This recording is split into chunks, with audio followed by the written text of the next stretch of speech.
saya niya kasi I'm with my friends and I'm also with the workmates. So, parang half fun, half going out din. Parang half vacation din for us.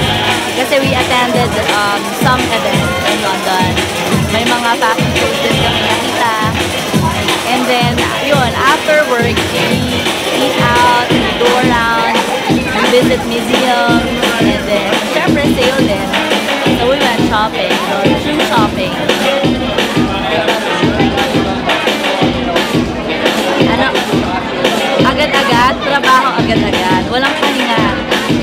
Walang an hour rest. Kailangan tuloy-tuloy lang yung work.